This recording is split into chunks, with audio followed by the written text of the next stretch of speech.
ITERG, c'est une entreprise terriblement attachante. Et moi, j'ai toujours pris le parti de dire, croyez en ce que vous faites, de belles années à vivre, absolument, mais toujours des challenges.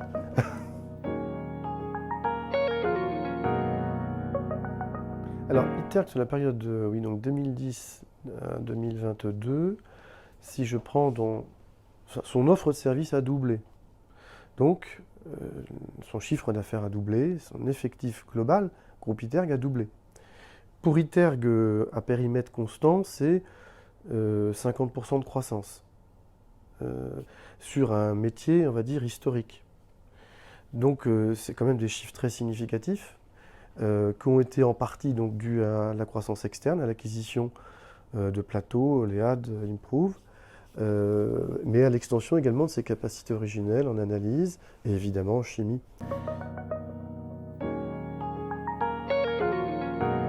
J'ai eu, sur une période quand même assez resserrée, d'un peu plus de 11 ans, connu pas moins de 4 présidents.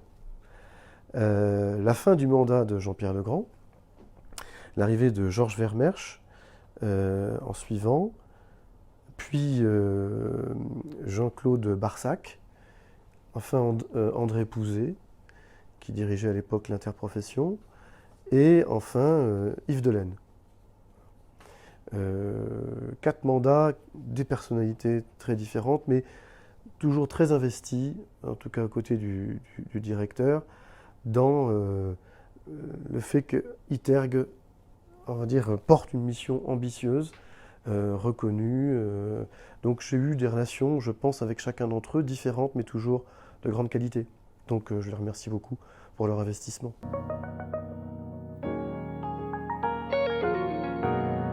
Des résultats innovants porteurs, alors l'effort a beaucoup porté sur les produits biosourcés, la chimie du végétal, la lipochimie.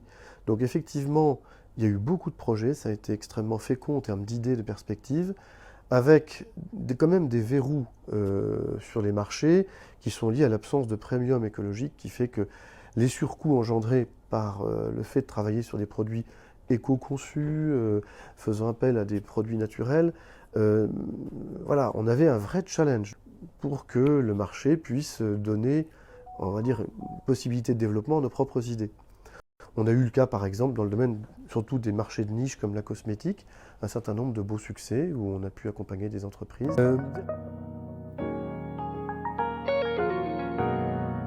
Alors, ITERG, sur la période que j'ai connue, en tout cas de 2010 à 2022, oui, il y a eu des événements très marquants au niveau de la filière, des virages stratégiques, donc il a fallu accompagner. Et c'est la mission d'un centre technique industriel que d'être en appui à ces virages stratégiques, notamment la question des protéines végétales. Donc ITERG, sur cette période-là, a beaucoup augmenté son offre technologique. Grosso modo, l'a doublé sur la période, avec l'acquisition de plateformes dans des domaines nouveaux, dans le domaine de la chimie du végétal, la lipochimie, dans le domaine de la trituration, dans le domaine des protéines. Donc c'est surtout ça, en cette période, qui a été décisif. Ça a été une sorte de mutation pour répondre à des enjeux de nature nouvelle. Le rôle d'un CTI n'est pas là pour prédire ou pour dire ce que doit faire la filière, etc. Elle est là pour accompagner des mutations qui ont une dimension technologique forte. Donc c'est aussi bien, c'est avant tout les entreprises qui sont dans un cadre dicté aussi par un environnement réglementaire, des stratégies, enfin en tout cas des politiques publiques, et donc tout ça étant orchestré aussi avec une fédération, avec qui les relations ont toujours été très proches. Et c'est ça qui a permis à ITERG à la fois d'anticiper, de se remettre sur des champs de spécialité qu'ils n'avaient pas au départ.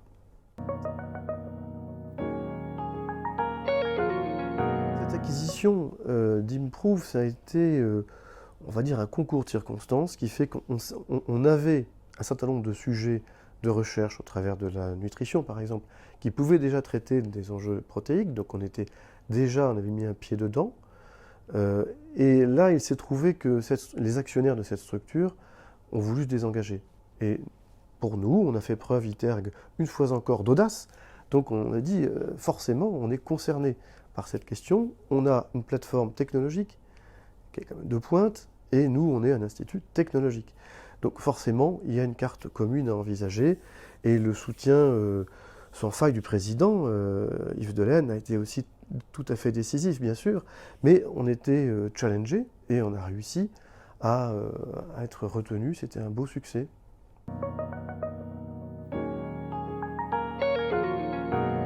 ITERG, parmi les centres techniques industriels, fait partie de ceux qui ont le plus gros effort de recherche, développement et innovation.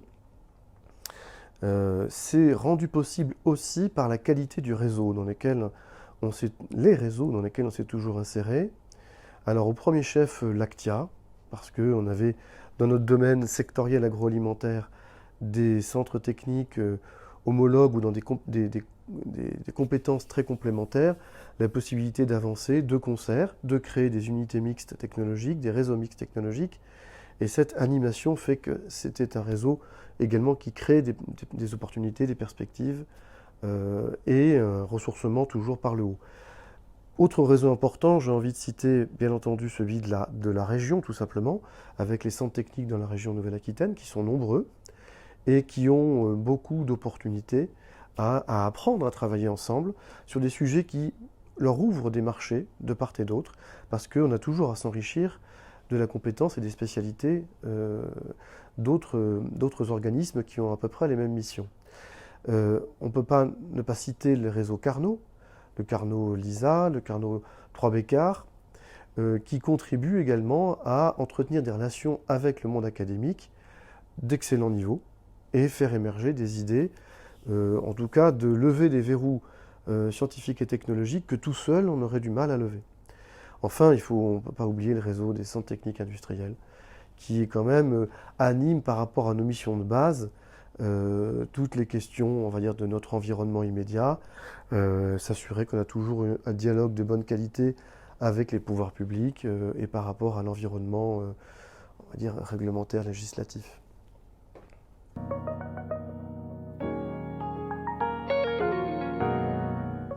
Alors, des souvenirs personnels, j'en ai évidemment beaucoup. Quand on dirige un centre technique industriel, on est habité par ça un peu au quotidien.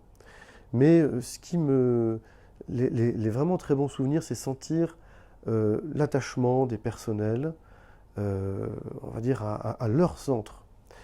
Un exemple tout simple, un dimanche matin, j'ai un appel comme quoi il y a un début d'incendie sur le pilote de chimie. J'envoie un message pour informer de collègues, je crois. Je me dépêche d'arriver. Ils étaient déjà là, avant même que j'arrive. Donc ça prouve, un dimanche, ils sont capables de se mobiliser, on va dire, sans débat. C'est clair. Ça fait partie, c'est un enjeu professionnel, mais c'est plus que ça. C'est ITERG aussi, un engagement des personnels. Et je prends la force de l'ITERG, une des forces, c'est outre la qualité de son expertise, la qualité des réseaux dans lesquels il s'insère, bien sûr, c'est l'engagement des personnels qui fait qu'il y a toujours eu des moments difficiles dans l'histoire de l'ITERG, qui ont toujours été surmontés grâce aux collaborateurs.